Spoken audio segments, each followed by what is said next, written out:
போகிற இவைகளுக்கெல்லாம் நீங்கள் தப்பி மனுஷகுமாரனுக்கு முன்பாக நிற்க பாத்திரவான்களாக எண்ணப்படுவதற்கு எப்பொழுதும் ஜெபம் பண்ணி விழித்திருங்கள் என்றார். கவனிங்களேன், வாழ்க்கையில ஒரு விஷயத்த சோதிச்சு பார்த்திருக்கீங்களா? டெய்லி காலையில 5 நாள் சாப்பிட மாட்டோம். உபவாச ஜெபம்னு சொன்ன உடனே நம்ம மூளையில என்னமோ தோன்றி என்ன செய்ய ஆரம்பிக்கும். அடுத்து டெய்லி 12 மணி வரை டிவிலையும் கம்ப்யூட்டர்லையும் உட்காந்துருப்போம். சும்மா உட்காந்து கதை பேசுவோம். விழிப்பு ஜெபம்னு ஒன்று கண் அப்படியே என்ன செய்யும். நம்ம விழிப்பு ஜெபமாமே, தூக்கமா வருதே, நிப்பாட்டிடுவோமா? அதிலே தெரியுதா? ஜெபம் பண்ண உடனே தான் அமெரிக்காவிலேருந்து கால் வரும். என் கூட படித்த பொண்ணு, ரொம்ப நாள் ஆயிடுச்சு பேசி, நீங்கள் 2 பேரும் ஜெபம் பண்ணுங்க, இந்தா வந்துடுறேன். அப்போ எப்படி அந்த அம்மாவை அங்கேருந்து ஃபோன் போட வச்சா?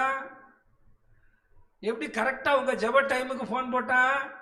எப்படி விழிப்பு ஜெபம்னா தூக்கம் வருது?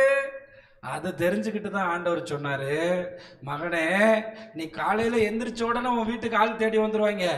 நீ எந்திரிச்ச உடனே உன் நேரத்தை பிடிங்கிடுவாங்க. நீ எதை செய்வியோ செய்ய மாட்டியோ, நீ சோதனைக்கு உட்படாமல் இருக்கணும்னா ஜெபம் பண்ணி விழித்திருங்க. அல்லேலூயா. இயேசுநாதர் நைட்டு காணாம போயிடுவார். இல்லைன்னா பேதுரு சொல்லுவார், இன்னைக்கு எங்க வீட்டில் மட்டன் குழம்பு சாப்பிட்டு போயிருங்க ஆண்டவரே.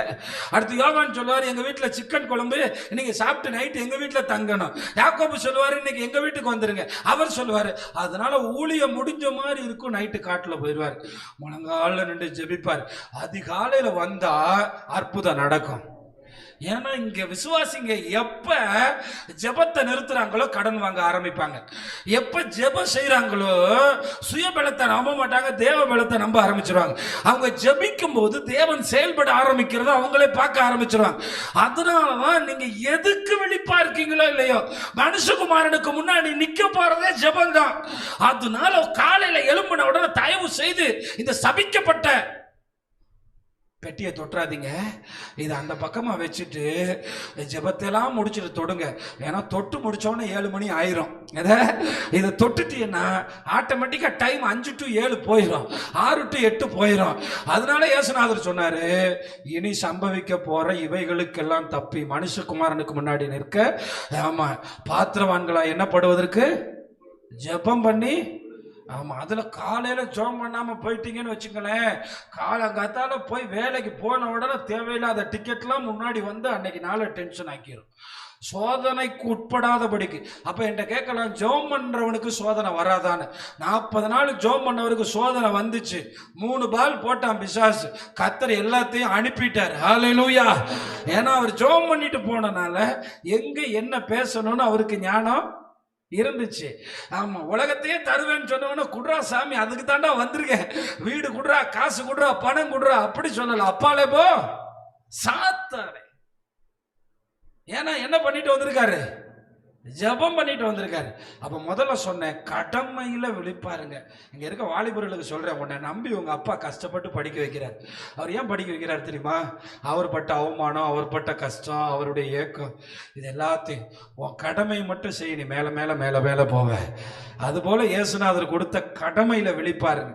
2வது ஜெபிக்க விழிப்பாருங்க. நான் விசுவாசிகளை சொல்றேன், 4 மணிக்கு வேலைக்கு போறீங்களா, 3:30க்கு அலாரம் வைங்க. உங்களால் 4 மணிக்கு வண்டி எடுக்க முடியும்னா 3:30க்கு ஜெபம் பண்ணணும். 4 மணிக்கு வேலைக்கு போக முடியும்னா 3:30க்கு நீங்கள் அலாரம் வைக்கணும். எந்த பயணம் போகிறீங்கன்னா 1/2 மணி நேரத்துக்கு முன்னாடி வச்சிடும். ஜெபம் பண்ணாமல் வண்டியை தொடவே கூடாது. ஏன்னா போகிற வழியெல்லாம் கன்னிகளையும் ஆபத்துகளையும் பிசாசு வைக்கிறான். நீங்கள் ஜெபம் பண்ணால் யாரை நோக்கி ஜெபம் பண்ணீங்களோ அவரை தான் பார்க்க போகிறீங்க. யாரை நோக்கி நீங்கள் ஃபோனில் பேசுனீங்களோ அவரை தான் ஏர்போர்ட்டில் பார்க்க போகிறீங்க. யார்கிட்ட நீங்கள் பேசுனீங்களோ அவர் தான் வரப்போகிறார். அவரை முகமுகமாக தரிசிக்க போகிறோம். அதனால ஜெபத்தை மட்டும் மிஸ் பண்ணிடாதீங்க. ஜெபம் தான் பெரிய சாதனைகளை கொண்டு வரும். அல்லேலூயா. நீங்கள் ஜெபிச்சிங்கன்னா கண்டிப்பாக அற்புதங்களை பார்ப்பீங்க. இயேசுநாதர் சொன்னார், ஜெபத்தினாலையும் உபவாசத்தினால அன்று வேறு எதனாலே இந்த பிசாசுகள்லாம். அதனால ஜெபிக்கணும், விழிப்பாருங்க. காலையிலே ஜெபிச்ச பிறகுதான் மனுஷ முகத்துல மொழிக்கணும். ஆபிரகாம் லிங்கன் மாதிரி இருங்க. முதல் பிரசிடென்டா இருந்த அமெரிக்காவை இத்தனை 2-3 நூற்றாண்டுகளாக இவ்வளவு வலிமையா வச்சிருந்தாரு. அது காரணம் அவர் ஜான் எஃப் கென்னடி, ஹென்றி இவங்களுடைய ஜெபங்கள் தாங்க. நிறைய பேருடைய ஜெபங்கள் ஜெபிக்காம வெளியே வரமாட்டாங்களாம். அவங்க வாழ்க்கையெல்லாம் புத்தகமா இருக்கு. நம்ம கவனிச்சு பார்த்தீங்கன்னா ஜெபம் பண்றதுக்கு விழிப்பா இருக்கணும்.